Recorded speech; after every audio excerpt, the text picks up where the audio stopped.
Sa ngalan ng Ama, ng Anak, at ng Espiritu Santo. Amen. Amen. Ngayong ikaapat na linggo sa panahon ng Adbyento, nakakatawag pansin ang ikalawang pagbasa na ating napakinggan.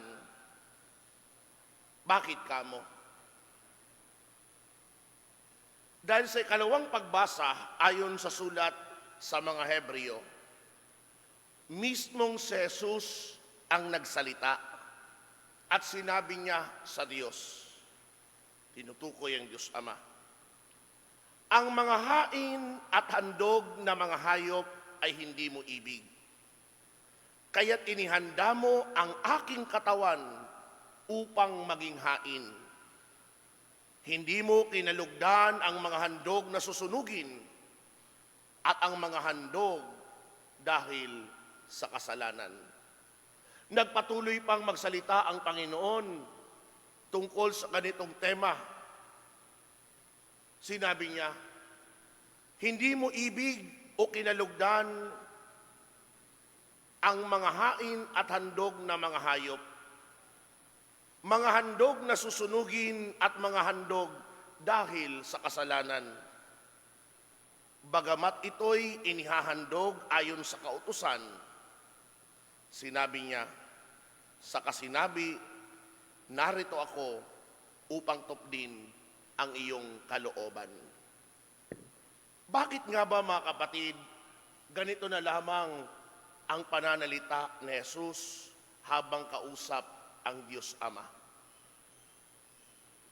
Tandaan natin na sa lumang tipan, ang mga hayop, kapag iniaalay, kapag inihahandog, kapag inihahain sa templo, ayon na mismo sa kautusan, ang siyang nakakalinis ng kasalanan. Ngayon tinutukoy ni Jesus na sa kanyang pagdating ang kagustuhan ng Ama ay hindi na yung mga hayop na inihahandog at inihahain. Kung hindi, ang mismong sarili niya, ang kanyang pag-aalay, ang kanyang paghahain, ang siyang kalugod-lugod sa Ama, at ito naman ang nagiging sanhi ng paglilinis ng kasalanan. Mapapansin niyo na ang temang ito ay para bang wala sa panahon, kundi ang temang ito ay dapat sa panahon ng Kwaresma.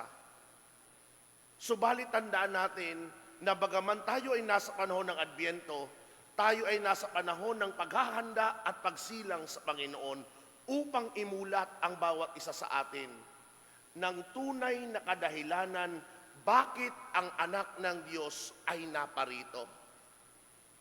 Si Jesus, mga kapatid, ay hindi naparito sa mundo upang mangaral.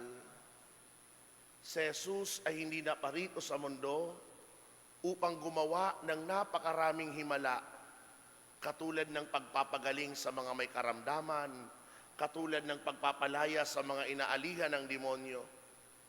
Lahat ng iyan bahagi na ng kanyang misyon. Pero kung may malalim na dahilan bakit si Jesus ay naparito, isinilang, at tayo ay nagdiriwang ng kanyang kapanganakan, at bakit tayo may Pasko? Dahil tatandaan natin una sa lahat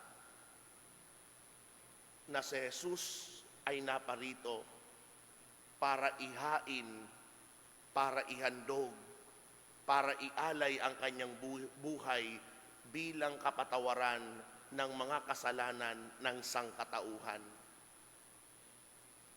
Yan, mga kapatid, ay nagampanan ng Panginoong Jesucristo noong inako niya ang pagpapakasakit, noong niyakap niya ang kamatayan sa krus, at noong nagtagumpay siya sa muling pagkabuhay. Ang tawag sa tatlong gawain na ito ni Jesus ay misteryo ng Paskwa. pagpapakasakit, kamatayan at muling pagkabuhay. Kaya nga kung meron man tayong pagdiriwang ng misa ngayon, yan ang ating ginugunita. Kamatayan, paghahandog ni Jesus, pag-aalay ng sarili at kanyang muling pagkabuhay. Kaya kung ito ang ipinababatid sa atin, na aral sa ika-4 na linggo ng Adbyento, na si Jesus nagkusang mag-alay ng sarili para sa ating kaligtasan, para sa kabayaran ng ating mga kasalanan, magandang itanong sa ating sarili, ako na nakinabang sa ginawa ni Jesus ng pag-aalay ng sarili, ako na iniligtas ng Panginoon sa ginawa ni Jesus na pagpapakasakit at kamatayan, anong dapat kong gawin bilang pagtugon sa kabutihang ginawa niya? 3 konkretong aral ang ipinababatid sa atin bilang tugon sa paghahain at paghahandog ni Jesus.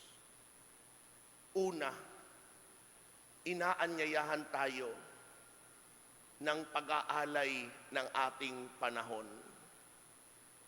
Mga kapatid, ibig sabihin, yamang si Jesus ay marunong mag-alay ng kanyang buhay sa ating kapakanan. Ang bawat isa sa atin ay inaanyayahan rin mag-alay ng kanyang panahon sa paglilingkod sa Diyos. Marahil nasaksihan na ninyo na sa ating simbahan may mga lingkod na tayo na tinawag ng Diyos.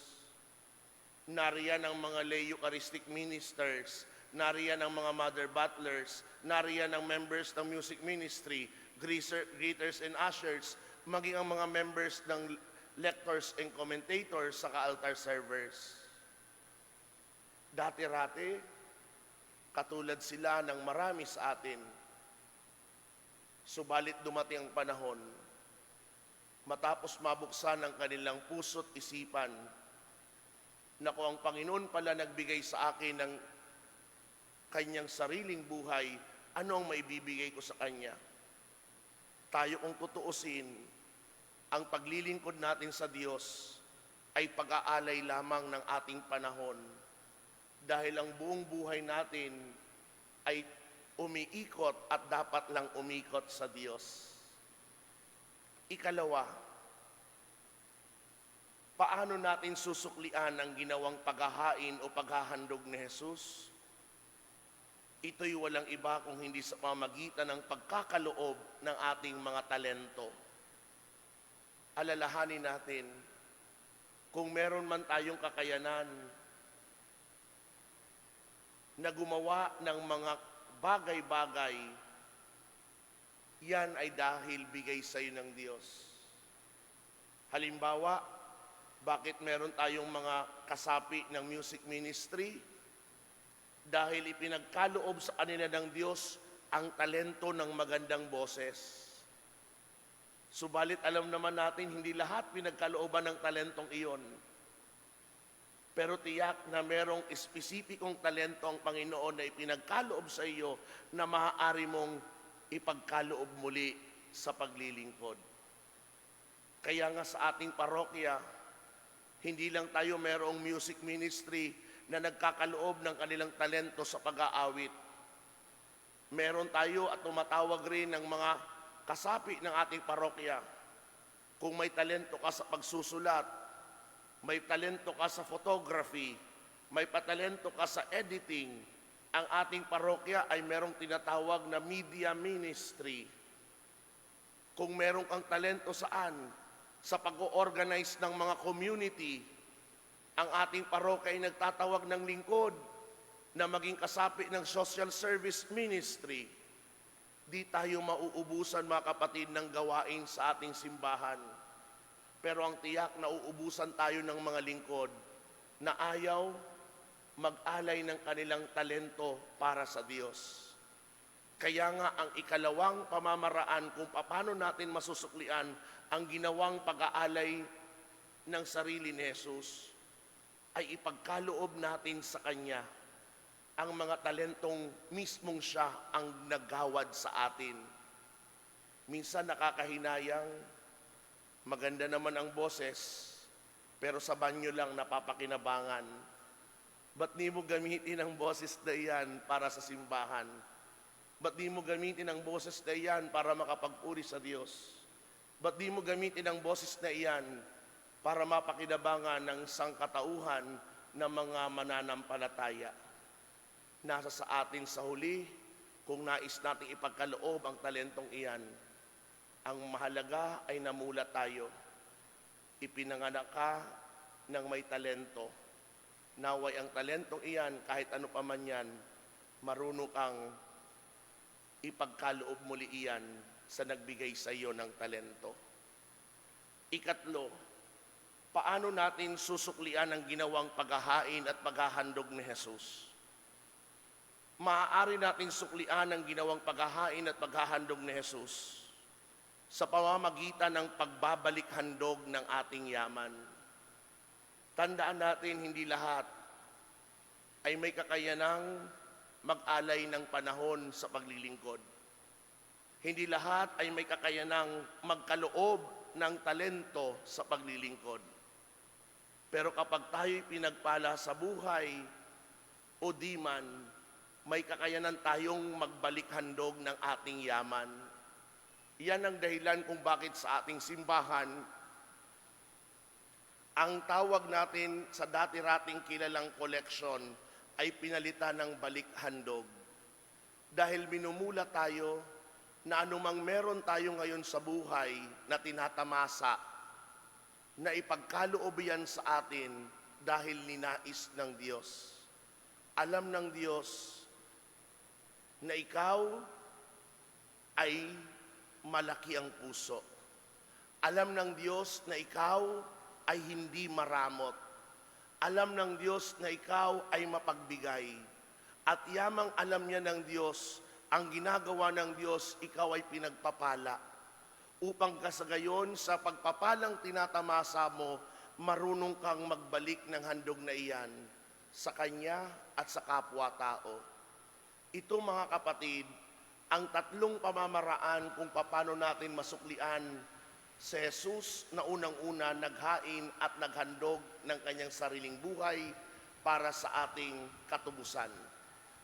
Una, sa pag-aalay ng panahon. Ikalawa, sa pagkakaloob ng talento. At ikatlo, sa pagbabalik handog ng yaman.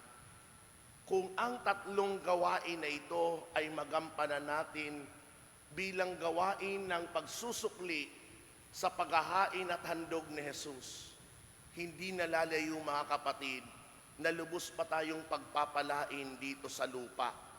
Bakit kamo?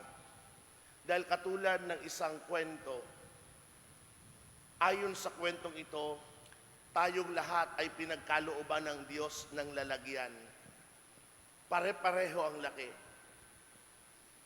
Ang mga tao ngayon na panay bigay ng bigay o nagbabahagi ng mula sa lalagyan na meron siya. Ang Diyos naman na pinagmumula ng lahat ng biyaya, pinupuno at pinupuno ang lalagyan ng bawat isa ng marunong magbigay at magbahagi. Pero darating ang oras na sasabihin ng Diyos, yamang ikaw ay mapagbigay at ako'y paulit-ulit na pumupuno ng iyong lalagyan. Kunin ko ang lalagyang iyan na meron ka at papalitan ko ng mas malaki. Upang sa gayon mas marami ang makinabang sa iyong kabutihang loob. Diyan mga kapatid, pinagpapala ang tao. Kapag kinuha sa atin ang lalagyan na meron tayo at papalitan ng Panginoon ng mas malaki. Kaya nga sinasabi, na ang mga taong mas lalong mapagbigay, mas lalong pinagpapala sa buhay. Dahil alam ng Panginoon ang ating kakayanan na ibahagi iyon sa lubos na nangangailangan. Pag ito ang palaging prinsipyo natin sa buhay, natitiyak ko mga kapatid na hindi kayo nalalayo na gantimpalaan ng buhay na walang hanggan. Amen. Amen. Sa ngalan ng Ama, ng Anak, at ng Espiritu Santo. Amen. Amen.